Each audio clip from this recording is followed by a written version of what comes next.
Friends welcome to மல்லி promo. இன்னைக்கு நம்ம மல்லி சீரியல்ல அதிரடியான திருப்பத்தை பத்தி தாங்க இந்த வீடியோல பார்க்க போறோம். இந்த சுடருக்கு எப்படியாச்சும் ஒரு முற்றுப்புள்ளி வைங்கடா அப்படின்ற மாதிரி தான் நமக்கு ரொம்ப நாளா தோணிட்டு இருக்கு. ஏன்னா இவளும் ஏமாத்துறதும் மற்ற எல்லாருமே நம்புறதும் மல்லி மட்டும்தான் அதை போராடிட்டு இருந்தாங்க. இப்படியே போயிட்டு இருக்கு. எப்பதான்டா இதுக்கு ஒரு ஃபுல் ஸ்டாப் வரும் அப்படின்னு நினைச்சிட்டே இருந்தோம். கடைசியில் அது பாபு மூலியமா சுடரோட மொத்த கதை முடிய போகுதுங்க. எப்படி அப்படின்னு சொல்லிட்டு தாங்க இந்த வீடியோல பார்க்க போறோம். கடைசியாக பாபு சொல்லிடாங்க, மேடம் இவங்களுக்கு அம்னிஷியா இருக்கா இல்லையான்னு சொல்லிட்டு நீங்களே ஒரு கவர்மெண்ட் டாக்டரை வர வச்சு செக் பண்ணுங்க. செக் பண்ணால் ஓகே, அது எது வந்தாலும் நான் அக்செப்ட் பண்ணிவிட்டு நான் பாட்டுக்கு தாராளமாக விலகி போயிடுறேன் அப்படின்ற மாதிரி சொல்ல, சுடருக்கு சரியான ஆப்பு இல்லைங்க. ஏன்னா இப்போ அம்னிஷியா இருக்குன்னு சொன்னாலும் பிரச்சனை, இல்லைன்னு சொன்னாலும் பிரச்சனை. இப்போ அம்னிஷியா இருக்குன்னு சொன்னால் இப்போ தாலி கட்ட முடியாது. ஏன்னா சட்டப்படி குற்றமாக ஆயிடுச்சுன்னு சொல்லிட்டு போலீஸே சொல்லிட்டாங்க. அதுவும் பிரச்சனை. அம்னிஷியா இல்லைன்னு சொன்னாலும் அப்போ இவ்வளோ நாளாக இப்போ நம்மளை ஏமாற்றிட்டு தான் இருந்திருக்காளே அப்படின்னு சொல்லிட்டு அதுலேயும் சுடர் வசமாக மாட்டிப்பா. இப்போ எப்படி சொல்கிறது, நாலா பக்கம் போட்டு அடைச்சாச்சு. அவளால் தப்பிக்கவே முடியாத இடத்துல தான் இருந்துட்டு இருக்கா. அப்படி இருக்கும்போது தாங்க ஒரு விஷயம் நடக்குது. என்ன அப்படின்னு பார்த்தீங்கன்னா, இதுக்கு மேலே இவளால் தப்பிக்கவே முடியாதுன்னு தெரியவுமே இப்போ டாக்டர் கண்டிப்பாக அந்த டாக்டர் வருவாங்க.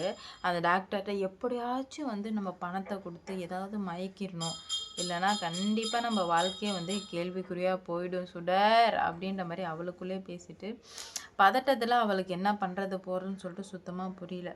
என்னடா இது இப்படி நடந்துட்டுருக்கே அப்படின்னு சொல்லிட்டு அவளுக்கு ரொம்ப குழப்பமாகுது. குழப்பமானது மட்டும் இல்லாமல் அவன் நினைக்கிறா, இப்படியே விட்டு வச்சுட்டே இருந்தால் சரி வராது, நம்ம தான் களத்தில் இறங்கி ஏதாவது ஒன்று பண்ணணும், இல்லைன்னா கண்டிப்பாக எதுவுமே சரியாக நடக்காது அப்படின்ற மாதிரி அவள் தெளிவாக புரிஞ்சுக்கிறா. உடனே நம்ம விஜய் என்ன பண்ணுறாருன்னா, எதுக்காக இப்போ நீ இப்படி மூஞ்ச வச்சிட்ருக்க, நீ சந்தோஷமாக இரு அப்படின்ற மாதிரி சொல்ல, இல்லை விஜய் எனக்கு ரொம்பவே கஷ்டமாக இருக்குது, நான் தப்பே பண்ணலை, இருந்தாலும் எனக்கு இப்படிலாம் நடந்துகிட்ருக்கு, என்னால் இதை ஏற்றுக்கவே முடியல விஜய் அப்படின்ற மாதிரி சொல்ல, ஐயோ நீ இப்படி இருக்க தான் உன்னை எல்லாருமே ஏமாற்ற பார்ப்பாங்க, நீ இதுலேருந்து வெளியே வா, கூடிய சீக்கிரம் வெளியே வா, எல்லாமே நல்லதே நடக்கும் அப்படின்ற மாதிரி சொல்ல, விஜய் எனக்கு பயமாக இருக்குது விஜய் அப்படின்ற மாதிரி சொல்ல, எதுக்கு பயப்படுறாரு எனக்கு, அவங்க வருவாங்க ஒன்று செக் பண்ணி சொல்ல போகிறாங்க அப்படின்னு சொல்லிட்டு அதேமாரி டாக்டரும் வந்துடுறாங்க. ஆனால் பார்த்தீங்கன்னா செக் பண்ணுறதுக்குள்ளே நிறையா பேசி கன்வின்ஸ் பண்ண ட்ரை பண்ணுறா. ஆனால் இவளால் ஒன்றுமே முடியல. அப்படி இருக்கும்போது தான் எல்லாருமே ரொம்பவே ஆர்வலாக வெயிட் பண்ணிகிட்ருக்காங்க. இவளோட ரிசல்ட் எப்படி இருக்க போகுது, ரிப்போர்ட் என்ன தான் ஆக போகுது அப்படின்னு சொல்லிட்டு ரொம்பவே ஆர்வமாக இருக்கும்போது தான் ஒரு விஷயம் நடக்குது.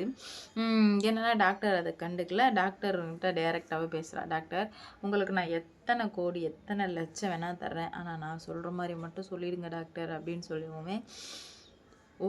அப்போ நீ அம்னீஷியா பேஷண்ட்டே கிடையாதா? அப்போ அம்னீஷியா பேஷண்ட் சொல்லிட்டு தான் நீ இவ்வளோ நாளாக ஏமாற்றிட்டு இருந்திருக்க. இங்கே பாரும்மா, நான் காசுக்கு மயங்குற ஆள் கிடையாது. நீதி, நேர்மை, மக்களுக்காக உழைக்கிற ஆள். டாக்டரை இப்படி அசிங்கப்படுத்தாத, காசு கொடுத்து கொச்சப்படுத்திட்டு இருக்காதம்மா அப்படின்ற மாதிரி சொல்லுவோமே. அட என்னடா இது, இவன் இவ்வளோ உண்மையாக இருந்தால் நம்மளால் ஒன்றுமே பண்ண முடியாதுன்னு சொல்லிட்டு படப்படன்னு ஆயிடுச்சு. உடனே ரிசல்ட் வந்துடுச்சு. உடனே நிஷா தான் ரொம்ப ஆர்வமாக இருந்துட்டு இருந்தா. ஏன்னா நிஷா சுடரோட அந்த பதட்டத்தை பார்த்துட்டா. எதுக்கு அக்கா இவ்வளோ பதட்டமாக இருக்கா, அம்னிஷியா பேஷண்ட்னா வரப்போகுது, அதுக்கு எதுக்கு இவ்வளோ பதட்டமாக இருக்கணும், இவ பண்ணுறதை பார்த்தாலே டவுட்டாக இருக்கே அப்படின்ற மாதிரி நிஷாவுக்கு இருக்க. டாக்டர் சொல்லுங்கள் டாக்டர் என்னாச்சு, எங்கள் அக்காவுக்கு என்னாச்சு அப்படின்னு கேட்க, இந்த மாதிரி உங்கள் அக்கா அப்படின்னு சொல்லிட்டு ஸ்டக்காகவுமே எல்லாருமே பேன்னு பார்க்குறாங்க. அப்போ தான் சொல்கிறாரு, உங்கள் அக்கா 100% இல்லைம்மா 200% பர்ஃபெக்டாக இருக்கிறாங்க, நம்மளை விட அதிகமாக செயல்படுது அவங்களோட மூளை இதயம் எல்லாமே அப்படின்னு சொல்லவுமே தூக்கி வாரி போட்டுருது. என்ன தான் டாக்டர் சொல்ல வரீங்கன்னு கேட்கும்போது, உங்கள் அக்கா அம்னிஷியா பேஷண்ட் கிடையாது, உங்கள் அக்கா ஒரு ஒரு பர்ஃபெக்டான குணமான ஆள் அப்படின்ற மாதிரி சொல்ல, இல்லை டாக்டர் நீங்கள் பொய் சொல்கிறீங்க அப்படின்ற மாதிரி சொல்ல, பொய் சொல்கிறேண்ணா அப்படி நினச்சி உங்களை நீங்களே ஏமாற்றிட்டு இருந்தா அதுக்கு நான் ஒன்றும் பண்ண முடியாதும்மா, உங்கள் அக்கா ஏன்னா நீங்களே பார்த்துக்கோங்க அப்படின்ற மாதிரி சொல்லிவிட்டு இப்போ அவங்க போயிடுறாங்க. இவங்களுக்கு என்ன பண்ணுறது போகிறதுன்னு சொல்லிட்டு சுத்தமாக புரியல. இப்படியே விட்டு வச்சுட்டே இருந்தால் உன்னெல்லாம் சரிப்பட்டு வராது, ஏதாவது நான் ஒன்று பண்ணுறேன் அப்படின்ற மாதிரி சொல்கிறாங்க. இவன் ஷாக்கில் உட்காந்துருக்கா.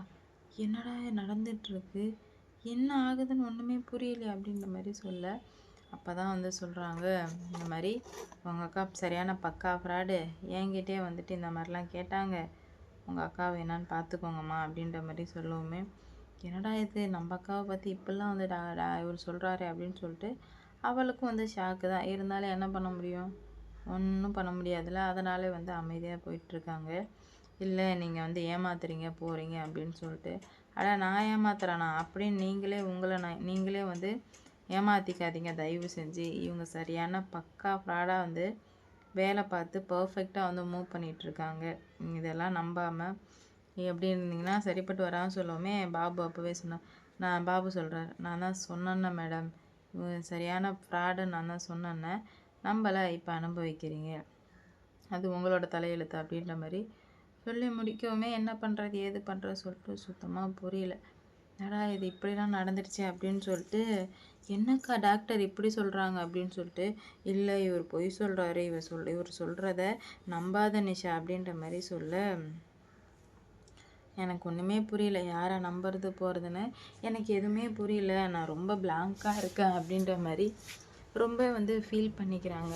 என்னடா இது இப்படி நடந்துருச்சு அப்படின்னு சொல்லிட்டு துக்கம் தாங்கவே முடியல. இருந்தாலும் பரவாயில்ல, நான் எல்லாத்தையும் சமாளிக்க முடியும் அப்படின்னு நினச்சி தான் வந்து எல்லாமே வந்து பண்ணிகிட்ருக்காங்க. ஆனால் எதுவுமே வந்து சரி பண்ண முடியாத அளவுக்கு வந்து போயிட்டு இருக்குது. பார்க்கலாம் என்ன நடக்க போகுது அப்படின்னு சொல்லிட்டு, கூடிய சீக்கிரம் எல்லாத்துக்கும் ஒரு பதில் கிடைக்கும் நான் நம்புகிறேன். நீங்கள் என்ன நம்புறீங்கன்னு சொல்லிட்டு போங்க. கண்டிப்பாக வந்து எவ்வளோ பிரச்சனை வந்தாலும் எல்லாத்தையும் சரி பண்ணிக்கலான்னு தான் மல்லி நினச்சாங்க. ஆனால் இதுக்கு மேலே எதுவுமே வந்து சரி பண்ண முடியாது அப்படின்ற மாதிரி ரொம்ப ஸ்ட்ராங்காக நம்ப ஆரம்பிச்சிட்டாங்க. என்ன நடக்க போகுது, எப்படிலாம் வந்து கொண்டு போகிறாங்க அப்படின்னு சொல்லிட்டு வெயிட் பண்ணி பார்க்கலாம். லைக் பண்ணுங்கள், ஷேர் பண்ணுங்கள், மறக்காமல் சப்ஸ்கிரைப் பண்ணிக்கோங்க. அப்போ தான் அடுத்தடுத்து என்ன நடக்க போகுது, நெக்ஸ்ட் மூவ்லாம் எப்படி இருக்க போகுதுன்னு சொல்லிட்டு தெளிவாக நம்ம தெரிஞ்சுக்கலாம்.